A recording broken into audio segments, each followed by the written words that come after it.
Hello everyone, welcome to our channel Vardhman classes. आज की class में हम preposition with, by, from, since और फॉर का यूज़ इंग्लिश ग्रामर में कहाँ पर होता है और कैसे होता है ये सीखेंगे। पिछली वीडियो में हमने पार्ट 1 में प्रीपोजिशन इन और एट का यूज़ सीखा है। अगर आपको वह वीडियो देखनी है तो आपको मेरी डिस्क्रिप्शन बॉक्स में उसका लिंक मिल जाएगा, please go and check. Next हम देखते हैं यूजेस ऑफ विद का यूज़ इंग्लिश ग्रामर में कहाँ होता है, कैसे होता है। ओके, इस वीडियो को आप पूरी देखना, आपके सारे कन्फ्यूजन्स क्लियर हो जाएंगे। और वीडियो अच्छी लगे तो प्लीज़ लाइक और शेयर करें, चैनल पे नए हैं तो सब्सक्राइब करें। ओके, देखते हैं विद का यूज़ कहाँ होता है। विद को मीनिंग हिंदी में होता है से या साथ। ओके, तो से और साथ कैसे, संगति या फिर साथ की अगर अवस्था में हमेशा विद का यूज़ होता है। फॉर एग्जाम्पल, संगति और साथ की अवस्था में कैसे, जैसे Rita goes to temple with her mother. यहाँ पे ये संगति बता रही है कि रीटा जो है वो अपनी मदर के साथ टेम्पल जाती है। विद के साथ, साथ के साथ मंदिर जाती है। तो यहाँ पे ऐसे संगति साथ की अवस्था में विद का यूज़ करते हैं। हथियार या औजार से पहले अगर से आता है तो भी विद का यूज़ करते हैं। कैसे, कोई भी हम सेंटेंस बोल रहे हैं और अगर उसमें हथियार और औजार वर्ड आ रहा है तो उससे पहले अगर से का यूज़ हो रहा है तो हम विद का यूज़ करते हैं। अब हथियार और औजार का मतलब यही नहीं होता नाइफ, पेचकस या फिर हथौड़ा, यही सब नहीं। वो हर एक चीज़ जिससे आपका काम बन जाए वह एक हथियार औजार बन जाता है। जैसे अगर आप कोई ताला खोल रहे हैं और उसको खोलने के लिए आप क्या कहते हैं अपनी हेयर पिन का यूज़ कर लें तो वो भी आपका काम बन रहा है। तो उसके साथ भी इस तरह से विद का यूज़ होगा। ओके, नेक्स्ट देखते हैं कैसे। The robbers stabbed the passengers with knifes. चोरों ने लुटेरों ने पैसेंजर को चाकू से मारा। ठीक है, the robbers stabbed the passenger with knifes. तो यहाँ पे विद नाइफ्स, नाइफ्स से पहले विद का यूज़ होता है। जैसे I unlock the door with my hair pin. Uses of by, with का यूज समझा आपने। आप देखेंगे यूजेस ऑफ बाय, बाय का मीनिंग भी से होता है और इसका जो हिंदी में सेंटेंस जब हम बोलते हैं तो के द्वारा, बाय। ओके, तो नेक्स्ट देखेंगे कोई भी काम किसी व्यक्ति के द्वारा किया जाना, वहाँ पे हम बाय का यूज़ करते हैं। जैसे मिल्क वो sold by the milk man, जो दूध है वो दूध वाले के द्वारा बेचा गया। यात्रा के लिए हमेशा बाय का यूज़ होता है। जैसे I will come by the train, I will come by the bike. कोई भी अगर यात्रा की बात हो रही है कहीं भी तो हमेशा बाय का यूज़ होता है कि बाय द ट्रेन, मैं ट्रेन के द्वारा आऊँगा। द्वारा भी आ रहा है, के द्वारा आऊँगा। और यात्रा की भी बात, जैसे by car, by land, by sea, by air. तो ऐसे जब भी इस तरह से फ्रेजेस हो तो हमेशा बाय का यूज़ होता है। घड़ी के साथ बाय का यूज़ होता है। जैसे it is 2 bye my watch, मेरी घड़ी में 2 बज रहे हैं, बाय माई वॉच। उस समय के साथ जब कोई काम समाप्त होना है तो हमेशा बाय का यूज़ होता है। जैसे he will return home by 5:30 this evening, वह शाम 5:30 बजे तक घर लौट आएगा। तो क्या यूज़ होगा, बाय यूज़ होगा। समय अवधि बताई जा रही है उस समय के साथ जब कोई काम समाप्त हो रहा है, 5:30 बजे तक हो जाएगा। एक्शन के रूप को प्रकट करने के लिए हम विद का यूज़ करते हैं। जैसे Mohan caught Harry by his neck, Mohan ने हैरी को उसकी गर्दन से पकड़ा, by his neck. He paid the money by cheque, cheque के द्वारा उन्होंने मनी पेड करी। ओके, ये हो गया बाय का यूज़। नेक्स्ट है यूजेस ऑफ फ्रॉम, फ्रॉम का यूज़ इंग्लिश ग्रामर में कहाँ होता है, से।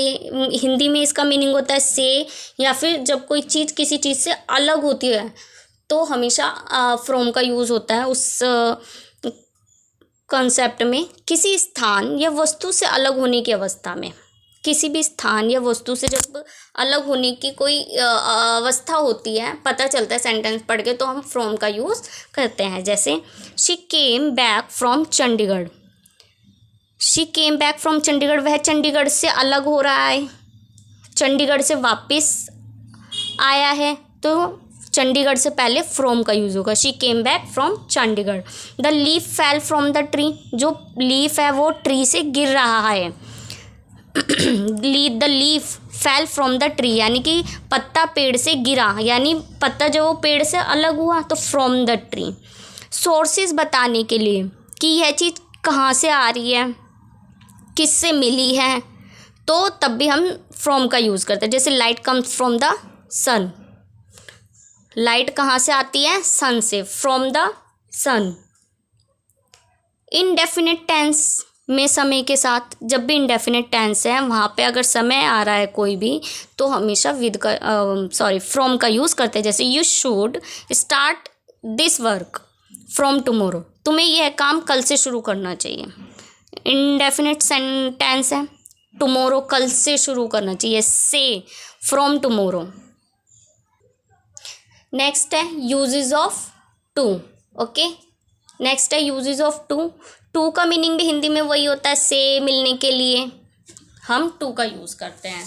तो इनमें जो सबके मीनिंग है आपने देखा, ये विद, बाय, फ्रॉम, टू, से होता है इनका मीनिंग, पर फिर भी इनका यूज़ अलग अलग जगह पर किया जाता है इंग्लिश ग्रामर में। इस वीडियो में हम वही समझेंगे। अगर आपको समझ में आए तो प्लीज़ वीडियो लाइक और शेयर ज़रूर करें, और चैनल पर नए हैं तो सब्सक्राइब करें। देखेंगे हम एक स्थान से दूसरे स्थान को जाने के लिए, जब भी हम एक स्थान से दूसरे स्थान जाते हैं तो हमेशा टू का यूज़ करते हैं। जैसे my parents go to the temple every day, मेरे पेरेंट्स रोज़ मंदिर जाते हैं। एक जगह से दूसरी जगह जाना, बीच में आता है टू। ओके, टू का यूज़ होता है। कंपैरिजन होता है, जब किसी चीज़ को कंपैरिजन बताते हैं तो हमेशा टू का यूज़ करता है। She is senior to me, वह मुझसे सीनियर है।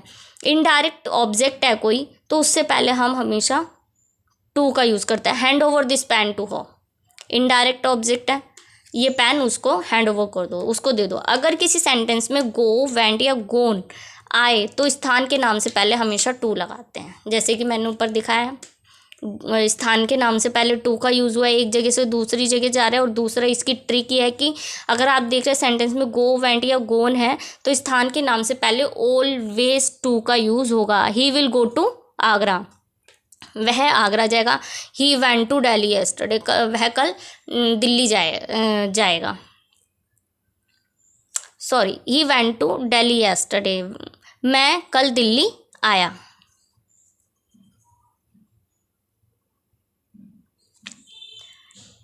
इन्फिनिटिव वर्ब से पहले I want to buy fruits, infinitive verb उससे पहले हम टू का यूज़ करते हैं। तो आपको ये क्लियर हो गया। जैसे एक बार और रिपीट करेंगे, repeat after me. He will go to Agra, वह आगरा जाएगा। He went to Delhi yesterday, I went to Delhi yesterday, मैं कल दिल्ली गया। ओके, तो ये थी जहाँ पे हमने टू का यूज़ किया। नेक्स्ट है uses of scenes and four. Scenes और फोर में बहुत ही बारीक सा अंतर होता है, उसको हम बड़े ध्यान से समझेंगे। अगर आप इसको ध्यान से देखेंगे आपको सीन्स और फोर से रिलेटेड सभी कन्फ्यूजन्स क्लियर हो जाएंगी। सीन्स का यूज़ पर्टिकुलर निश्चित समय के साथ होता है। कोई भी अगर निश्चित समय दिया है, बिल्कुल पर्टिकुलर आपको टाइम दिया है, तो सीन्स का यूज़ होता है। फोर का यूज़ हमेशा अनिश्चित समय के साथ होता है। ठीक है, पर्टिकुलर टाइम, जैसे मैंने पर्टिकुलर ईयर बताया 1995, और अनिश्चित पिछले 10 साल, कौन से पिछले 10 साल, तो वो होता है अनिश्चित। ठीक है, for example I have known him since 1995, मैं उसे 1995 से जानती हूँ। तो पर्टिकुलर ईयर बताया गया है, सिंस का यूज़ किया गया है। अगर मैं वही कहती कि मैं उसे पिछले 20 साल से जानती हूँ, कौन से पिछले 20 साल, जिसमें गिनती करनी पड़ेगी, है ना, तो वहाँ पे होता है फोर का यूज़ होता है।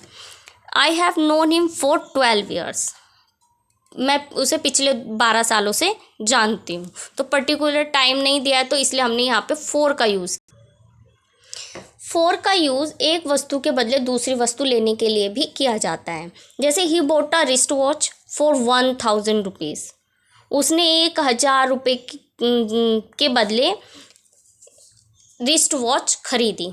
ओके, उनने रिस्ट वॉच खरीदी कितने में, 1,000 रुपये में, फॉर 1,000 रुपीज़। यानी उसे रिस्ट वॉच लेने के लिए 1,000 रुपीज़ दिए उनने, एक चीज़ के बदले एक चीज़। फॉर का यूज़ किसी उद्देश्य के लिए भी किया जाता है, जैसे the birds are gasping for breath, ठीक है, सांस लेने के लिए जो बर्ड्स है वो गैस्पिंग कर रहे हैं। I did it for your sake, मैंने ये सब तुम्हारी खातिर किया। उद्देश्य, इसमें कोई उद्देश्य पूरा हो रहा है, तो वहाँ पे हम क्या करते हैं, फॉर का यूज़ करते हैं। अब हमने सारी प्रपोजिशंस जो भी विद, बाय, फ्रॉम, सिंस इसमें क्लियर करी। अब बाय वर्कशीट, बाय फिलअप्स हम इसको अच्छे से समझेंगे। ओके, अगर वीडियो अच्छी लगे तो प्लीज़ लाइक शेयर करें, चैनल पर नया तो सब्सक्राइब जरूर करें, कमेंट बॉक्स में अपनी फीडबैक ज़रूर दें मुझे। The soldiers fort dash courage, the soldiers fort with courage, जो सैनिक है वो बहुत ही करेज के साथ लड़े। Your classmate has been ill for a long time, तुम्हारे जो क्लासमेट है वो बहुत ही लंबे समय से बीमार है। आप देख रहे हैं लॉन्ग टाइम बताया गया है, यानी कि कोई निश्चित समय नहीं बताया, बहुत लंबे समय से बीमार चल रहा है, वो कब से चल रहा है पर्टिकुलर नहीं बताया, तो इसलिए यहाँ पे फॉर का यूज़ हो रहा है। I have been writing this book since last May, particular time बताया कि मई से मैं ये बुक लिख रही हूँ, since last May. Mrs Sharma teaching Sanskrit, Mrs Sharma हमें टीचिंग पढ़ाती है। टू अस, यहाँ पे संगति का बता रहे हैं, साथ का बता रहे हैं कि वह हमें संस्कृत पढ़ाती है। टू अस, हमें पढ़ाती है, तो यहाँ पे टू का यूज़ होगा। These lines are taken from the sympathy, यह लाइन्स जो वो सिंपैथी पोएम से ली गई है। कोई चीज़ किसी चीज़ से ली जा रही है, फ्रॉम का यूज़ होगा। He fell down from the scooter, वह स्कूटर से गिर गया। The painting is made by me, यह पेंटिंग मेरे द्वारा बनाई गई है, के द्वारा, यह पेंटिंग मेरे द्वारा बनाई गई है। तो ये थी आज की वीडियो जिसमें हमने प्रेपोजिशन को बहुत ही आसानी से सीख लिया। सभी पॉइंट्स मैंने आई होप आपके क्लियर किए हैं। सो प्लीज़ अगर आपको वीडियो अच्छी लगे तो लाइक और शेयर करें, चैनल पे नया तो सब्सक्राइब करें। Thank you, bye bye.